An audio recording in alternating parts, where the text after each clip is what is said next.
Welcome, friends and foes, simps and summoners. Let's AFK in the fountain and talk about League of Legends.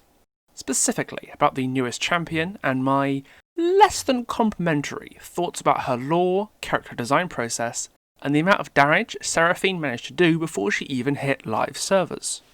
First of all, to anyone who's used to watching my Dead by Daylight stuff, don't fret. This is just something I'm trying out to see how well it catches on, and given the pristine opportunity Seraphine's release has provided me with, I couldn't really resist giving my 2 cents on this. While Dead by Daylight is my primary game now and has been for some time, League of Legends was the multiplayer game I really cut my teeth on, along with Team Fortress 2 and later Overwatch. And I made and maintained several friendships I immensely value through this game. I don't know whether anyone's picked up on it, but my username on both Steam and League actually references my main, Silas. This probably won't surprise many of you, but I really love a well-made character and really hate a poorly made one, and League of Legends is rife with examples of both. I could write essays about how well I find champions like Silas, Swain, Camille and Jhin to be put together, and one day I might just record those essays and put them here if you guys want to hear it. But recently, Riot isn't putting all of its champion release eggs in one basket, a basket that has culminated in the release of Seraphine, the new mid lane mage who has just entered the game. Seraphine is released with more pomp and circumstance than any other new champion in League's history. And that's no small achievement given the competition. Camille got a comic strip to commemorate her release, Jinx got a whole music video to herself, and Senna got an introductory cinematic as well as a spot in last year's world hip-hop group True Damage to celebrate her release. But what Riot has done for Seraphine is on a whole other level of hype generation. Before she is even released, Seraphine had been incorporated as a guest member of Riot's virtual K-pop band KDA for this year's Worlds, has featured in a music video with them, and has even received a KDA Ultimate skin to go along with her release.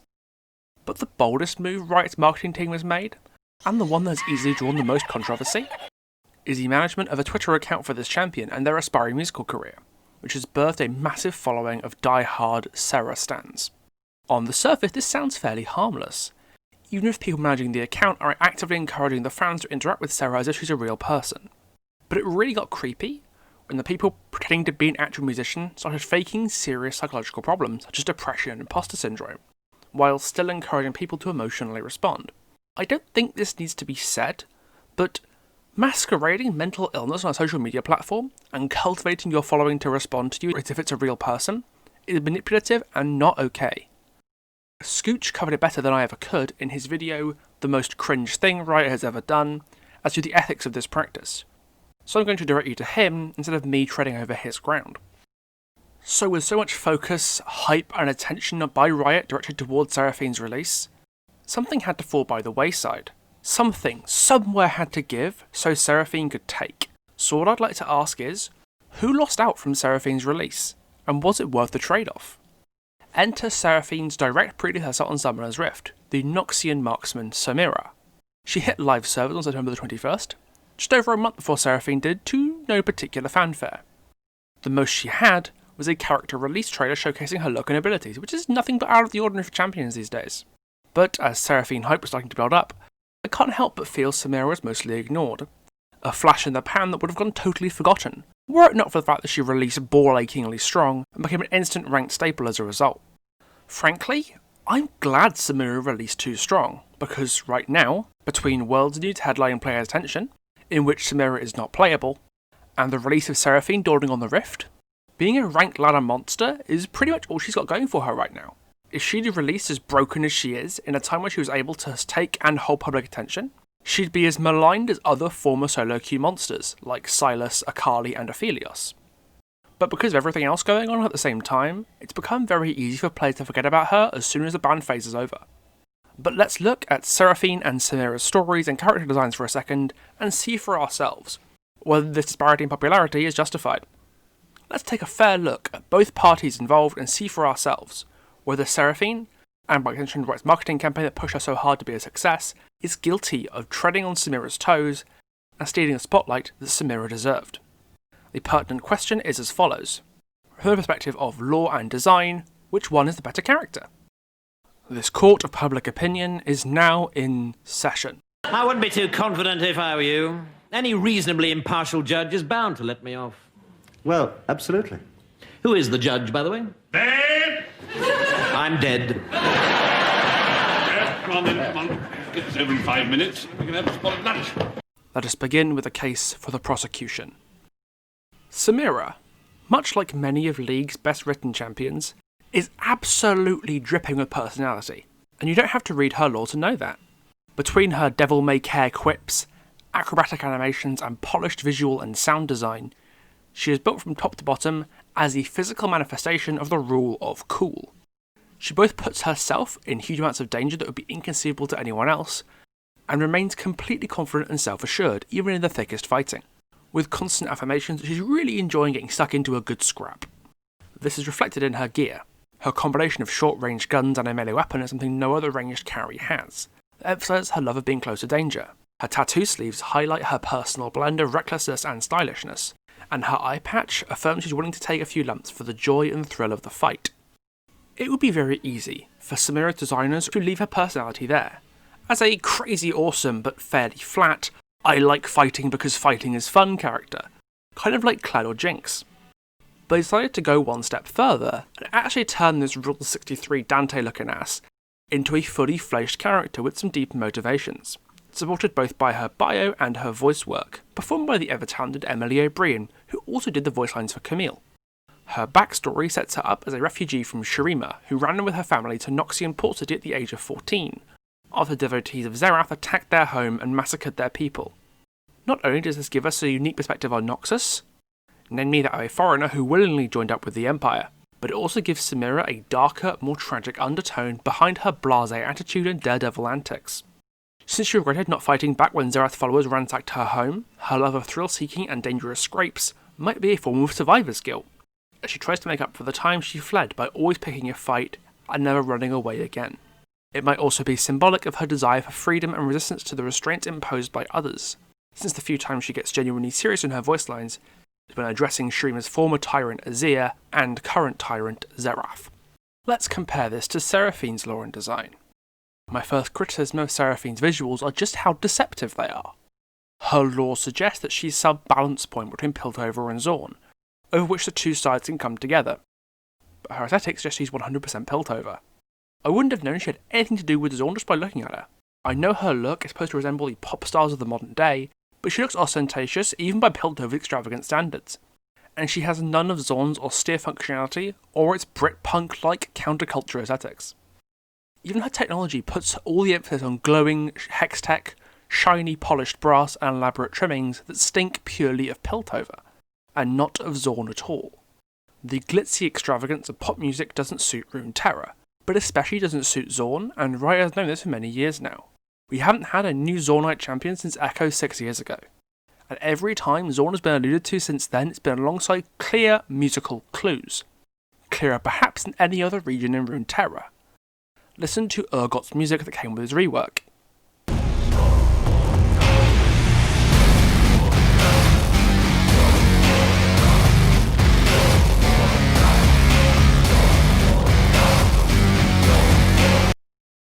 Now listen to the music from Echo's short teaser.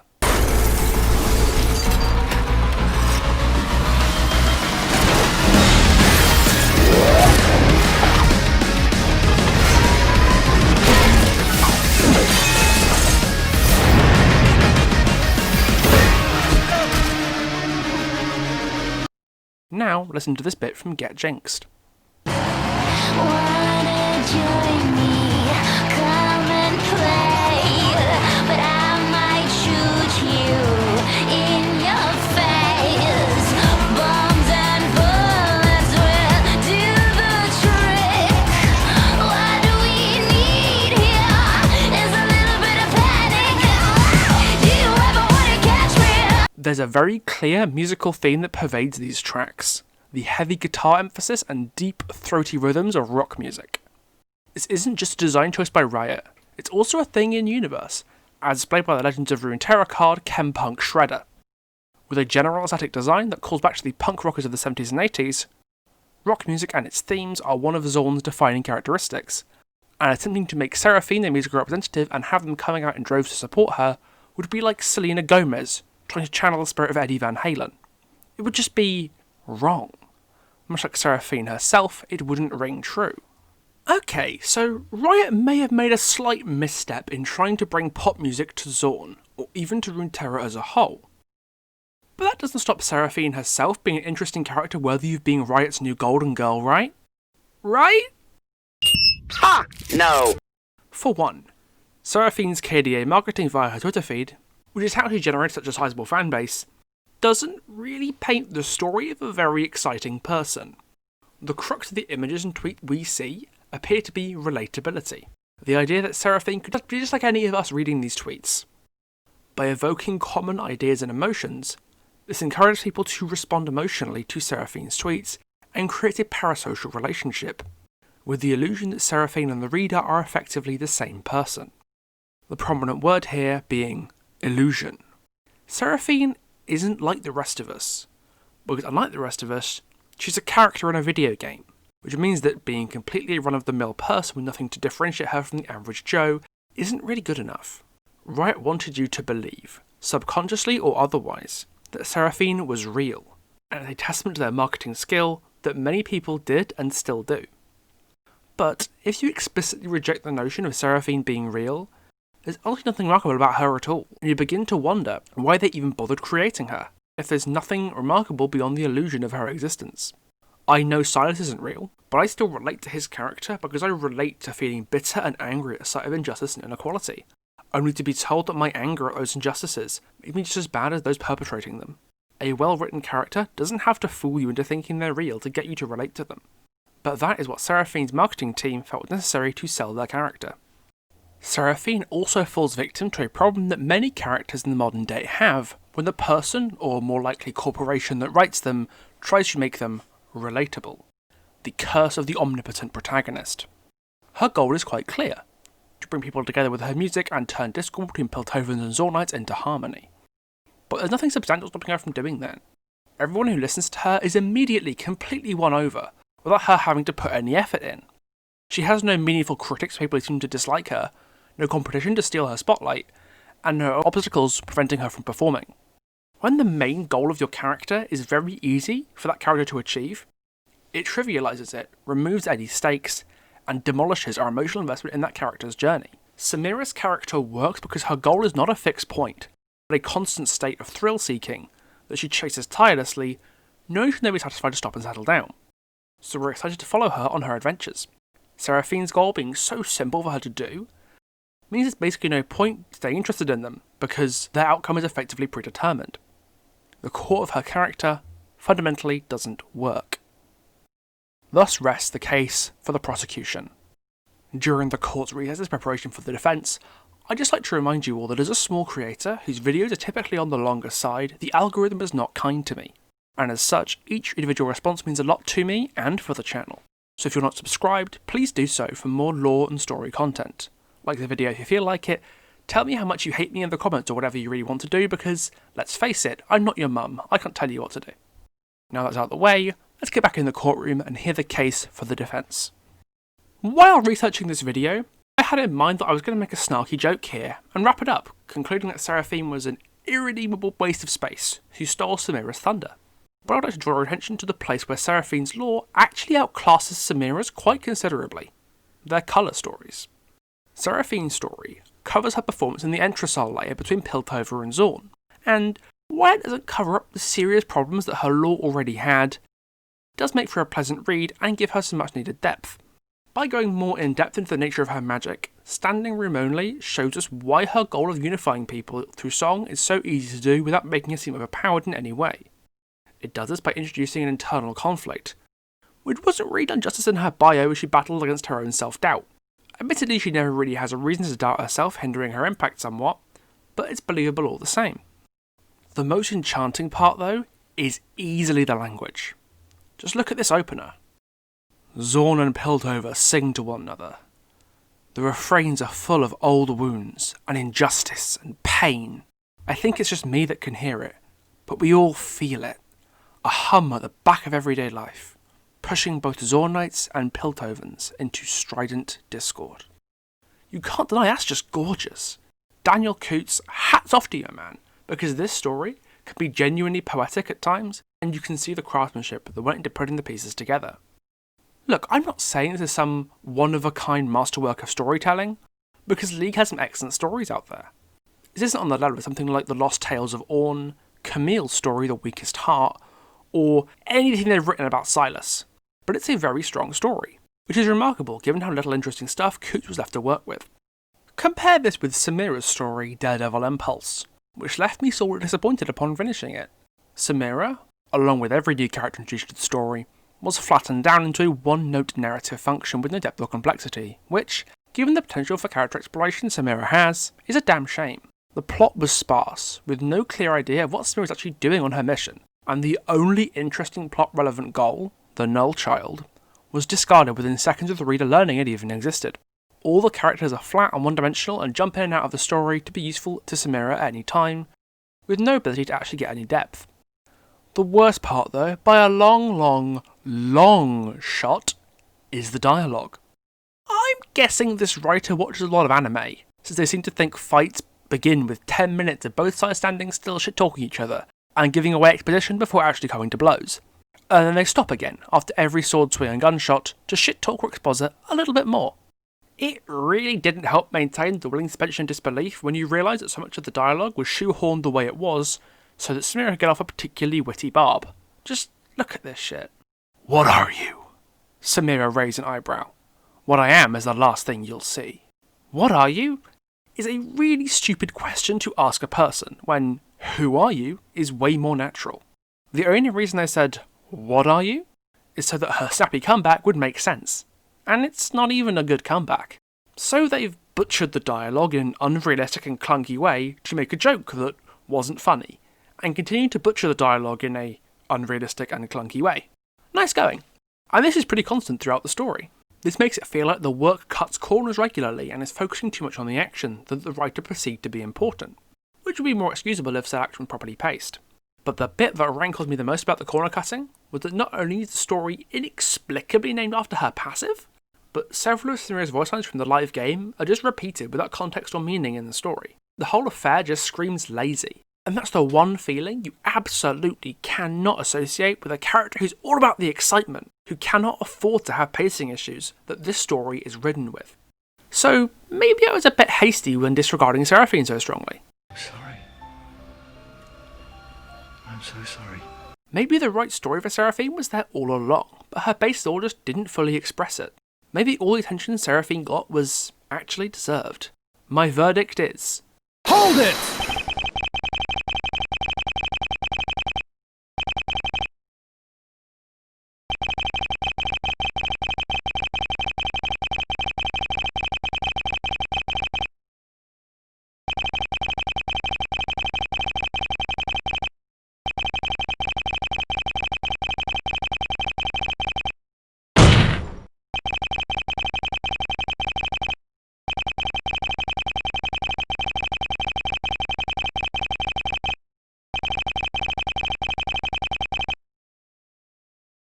Right, so according to this updated autopsy report, I've completely missed the point the whole time, and Seraphine is not deserving of anywhere near the attention she got. Okay, let's look into that. First of all, it says here that Seraphine's lore is getting reworked. Already, nothing's changing about the lack of character depth or aesthetic anachronism or anything like that, god no. They're just changing her relationship with the Hextech crystal that powers her platform and amplifier system. Because the amp system is powered by a Brackern crystal, which contains the soul of a dead Brackern, one of Skarna's species of which he is the last one left, Seraphine can hear the song of the Brackern, and is therefore one of the few people in Piltover who knows the exact provenance of their Hextech crystals, and knows that there's living things trapped inside them. Given that the Rune Wars resulted in the near extinction of the Brackern, and their sentient souls have become prisoners in Hextech, the fact that Seraphine knows that she's using the souls of a race destroyed by genocide to power her music, and actively brings us up with Skarna during the game, doesn't make her out to be a terribly good person at all. That is what the retcon is targeting. It's removing the part of her lore that suggests that she's absolutely cool and good, using the bodies of genocide victims to power her lighting rig. While it's good that this is being changed, it's indicative of Riot's blasé approach to writing Seraphine's lore that it took community outrage to get Riot to change it in the first place, and it doesn't fix the issues the rest of her bio has. Because let's be real here, the biggest problem that makes Seraphine a weak character and Samira a strong one is the bio. A bad colour story can be overlooked, A good Samira story could be released tomorrow. We could effectively ignore the weak story, still enjoying Samira for what she is despite one bad entry in her story writing. With a bio, that isn't so easy, because they can't just fix her bio by making a new one. They'd have to actively take down what they currently have and start again, rebuild the character from the ground up, something Riot would absolutely hate to do. I would also like to draw your attention to what Riot was actually trying to sell by doing this marketing campaign. They're not making this so you actually spend your hard-earned cash on Seraphine herself, because League's champions are free to earn in the game without too much difficulty. They're doing it so they can sell you that fancy schmancy ultimate skin for approximately $25 a pop. And they spent the past 6 months working towards that objective. And herein lies the secret as to why Riot didn't care about the Seraphine and Runeterra, why they didn't make her design fit with the rest of the universe, why her bio sucks, and why the disastrous "genocide is cool and good actually" message slipped through. Because Seraphine's role in Runeterra was an afterthought. It's something Riot didn't even think about at first. We know pop music isn't something that belongs in Runeterra naturally, or at least Riot doesn't really think it does. Or else it probably had been there already, and it's clear from the Champion Insights page for her that the decision to make her a pop star came before anything else. Before figuring out the region, before her look, before her technology or power set. The pop star idea was the first thing they had to work with. How much more evidence do you need to confirm the idea that Seraphine's role in Runeterra was secondary to her role as a 5th KDA member? This is why Samira being overlooked is so frustrating to me, because it's Riot's mask slipping. They effectively have ignored a sound character they made extremely well. Not perfect, but extremely well, to instead spend 6 months making and marketing a champion to sell a skin. It's a display of Riot shying away from making something good and moving towards just making something profitable. This is why Seraphine's truckload of lore and design problems never surprised me. Because when the point of your company's art and design direction prioritizes maximizing profits over making a legitimately good product, how can you be surprised when the marketing team in charge of actually making those profits does the same thing, and tramples over ethical marketing principles to make that extra cash? Much like the glamorous K-pop world that KDA evokes, Seraphine is a display of corporate cynicism, tuned to milk certain segments of the community for all the money they're worth, by fabricating hype and appealing to the lowest common denominator, by using the illusion of realism at the cost of artistic merit. I hear it all the time, every time I ask where Ornn's post-release skin is, or when the next top lane tank is coming out. Riot's a business. Our businesses need to make money. But I don't think the maker of the biggest game in the world with a $21 billion net worth is going to go bankrupt if they made legitimately interesting characters with strong concepts, thought-provoking storytelling, and honest marketing tactics more than once a year. If you made it to the end, then I thank you for sitting through this mammoth video. This isn't necessarily indicative of content I'll be doing in the future. If this gets a lot of positive response and people like it, then I might do more League of Legends stuff in the future. God knows I have lots to talk about if that's something we wanted to do. But this was just going to be something I was going to throw out here while working on my other Dead by Daylight stuff that's still coming. I've been trying to learn to play the Hag, so she's going to be my next lore analysis, because frankly I think her lore is fucking terrible. And so she's going to be my next Dead by Daylight killer video. But we've got a lot in the pipeline already. We've got the Analysing the Abominations video for Silent Hill. We've got the Lore of Yui Kimura. We've got the analysis of the Yamaoka bloodline and how the Oni's lore improves the spirits, as well as a future End of Tome review for the End of Tome 5 once that eventually comes out. So there really is a lot to be getting on with in terms of Dead by Daylight.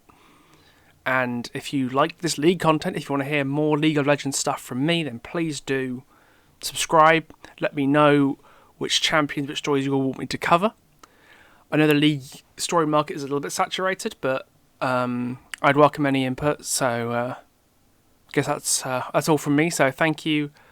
Everyone stay safe, wear a mask, and have a good night, day, whatever time it is. Good night to you all.